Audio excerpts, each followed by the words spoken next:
Hello, everybody. Welcome to the Riverside County Board Brief as we give you a brief look at what's going on here in Riverside County and during our Board of Supervisors meeting today. Eventful as always because we were talking a lot more about redistricting. In fact, this board brief today will focus on redistricting because now we're coming close to the finish line where we have an end in sight.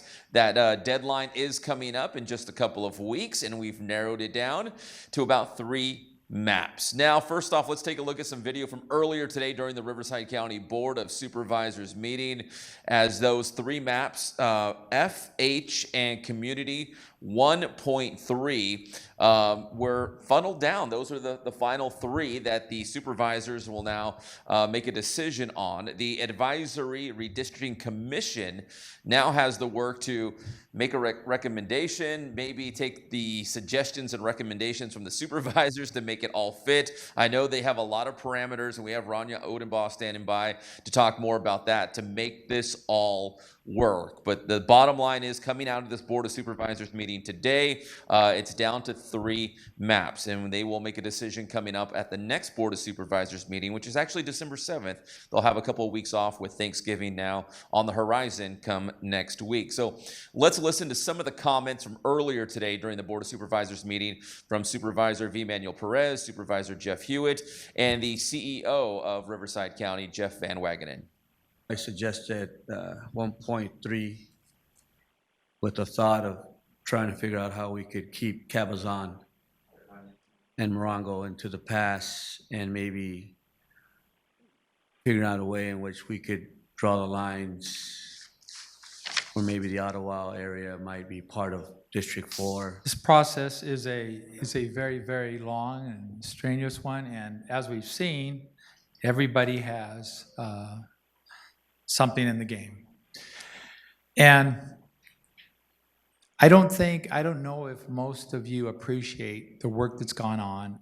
We have FH and 1.3 moving on to the ARC, and staff is working to try and tinker with 1.3 as directed to keep the pass together. And then we'll be back before this board on December 7th for another public hearing.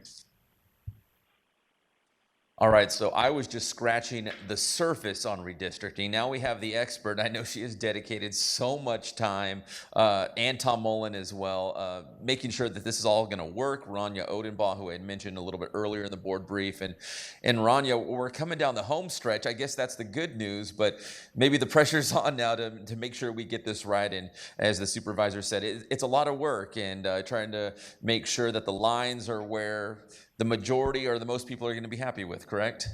Agreed, and as Supervisor Hewitt just mentioned, or he mentioned earlier today, it's a long and strenuous process. It's not going to get any easier, but it is the final stretch to select the final map. Now, the Board of Supervisors, Executive Office Technical Committee, and ARC, we're all working to ensure full compliance with the Voting Rights Act, Fair Maps Act, and also absorb and incorporate the tremendous amount of public feedback that we have received. But as Supervisor Washington mentioned, and I think other members of the board agreed with him, everybody's not going to be happy. So at this point in time, we're trying to proceed with the best map in compliance with the acts that I mentioned, and in consideration of the members of the public comments, particular to keeping communities of interest together. Okay, so maybe the headline coming out of the Board of Supervisors meeting today was that it was narrowed down to 3 maps, but even with that said, like you mentioned, you're still taking the feedback from the public. The supervisors were still making recommendations. So now you have 3 maps, but in the next couple of weeks, are you still tinkering with those maps and maybe adjusting a little bit here, a little bit there? So per board members' recommendation today, we will be revising Community Map 1.3 related to the pass to incorporate the entirety of the pass either in District 4 or 5. So this will be a map that we revise. At this point, we have no plans to revise maps F or H. Okay, so they're as is. As is at this point in time, and this is how we plan to take them, along with the revised Community Map 1.3, which will become 1.4, to the Advisory Redistricting Commission December 1st, with a recommendation to select one map, because like you said, it's the final stretch. We have to make that recommendation so that the Board of Supervisors can make a decision on selecting this one map on December 7th, which is the next public hearing. Okay, so just to be clear, so we're all understanding the timeline.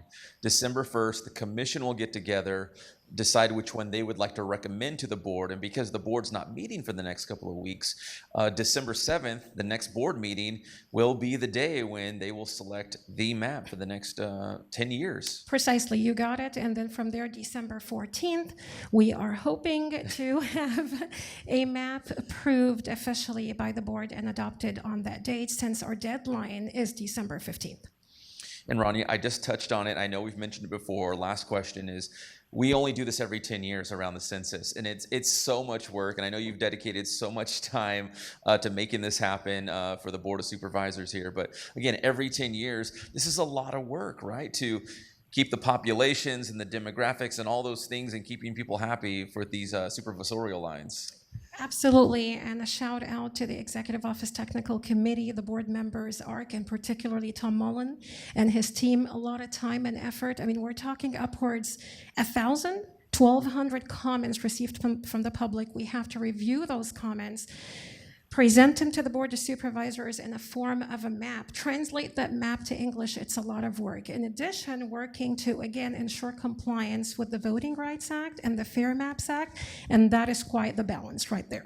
Okay, and one more quick follow-up, because you mentioned all of that public feedback. You must be pleased that the community here in Riverside County wants to be so involved. They want to hear their voice heard. They want to have their voice heard, and obviously you're hearing it and you're applying it to what you guys are trying to do with your work.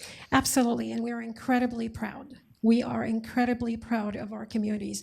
Hence the outreach, having a redistricting website dedicated for that effort, having a survey, communicating. Tom Mullen is emailing back and forth with members of the public, help walk them through the process, explain to the best extent possible what a VRA, what is the Voting Rights Act, what is the Fair Maps Act.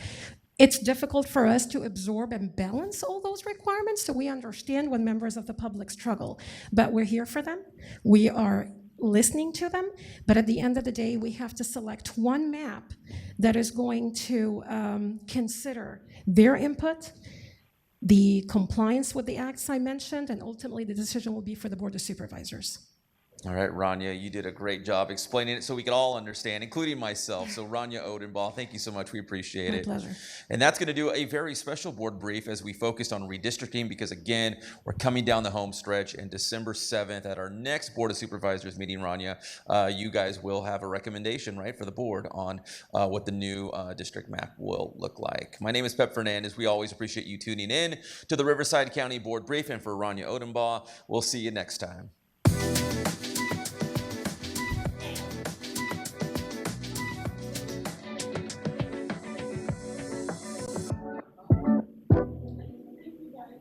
Good job, Ron, as always.